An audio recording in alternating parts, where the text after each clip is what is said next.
பட்டியலின சமுதாயத்திற்கு பாட்டாளி மக்கள் கட்சி தானே அதிகமாக செய்திருக்கிறது. நமக்கு கிடைத்த முதல் அமைச்சர் பதவி தலித் எழில்மலை என்ற ஒரு பட்டியலினத்தை சமுதாயத்தை சார்ந்தவர்களுக்கு தானே நம்ம கொடுத்தோம். அன்னைக்கு 4 வன்னியர்கள் கூட இருந்தாங்க, கொடுக்கல அவங்களுக்கு. ஏன்? சமூக நீதியை நிலைநாட்ட வேண்டும் என்று.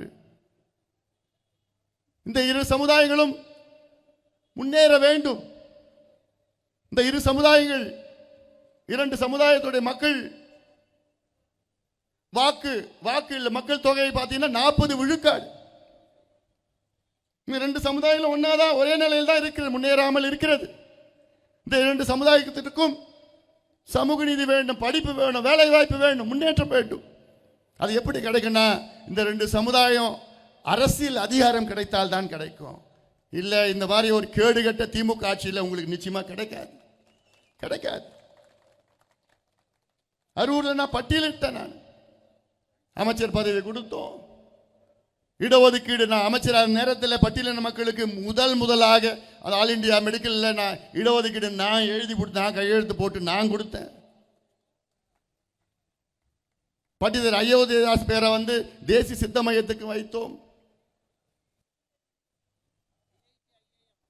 அது இல்லாமல் எய்ம்ஸ்ல பிரச்சனை வந்தது, அந்த எய்ம்ஸ் பிரச்சனையை தீர்த்து வைத்து தோராட் கமிட்டியை அந்த பட்டியலின மக்களுக்காக நான் நிறுவி அதற்கு தீர்வுகளை கொண்டு வந்தோம். மருத்துவர் ஐயா அவர்கள் குடிதாங்கிலே ஒரு பட்டியலின மக்கள் பிணத்தை சுமந்து எடுத்து அடக்கம் பண்ணார். எத்தனை அம்பேத்கர் சிலையை நாங்கள் நிறுவி இருக்கின்றோம். இவ்வளோ பட்டியல், இன்னும் எவ்வளோ பட்டியல் இருக்கு? நான் கேட்டேன், நாங்க பட்டியல் வெளியிட்டு இருக்கிறோம், பாட்டாளி மக்கள் கட்சி பட்டியலின மக்களுக்கு என்ன செய்திருக்கோம் என்று பட்டியல் வெளியிட்டு இருக்கின்றோம். இதில் ஏதாவது திமுக இது போன்ற ஒரு பட்டியலை வெளியிட முடியுமா?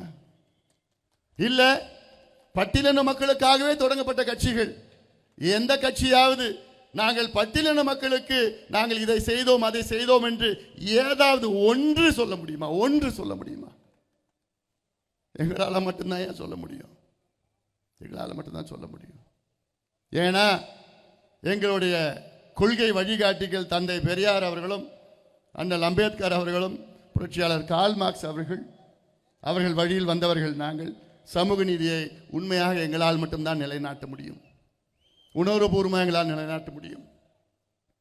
அதுக்காகத்தான் தமிழ்நாட்டிலே சாதிவாரி கணக்கெடுப்பு நடத்துங்கள் என்று நீண்ட ஆண்டுகளாக கேட்டுக்கொள்கின்றோம்.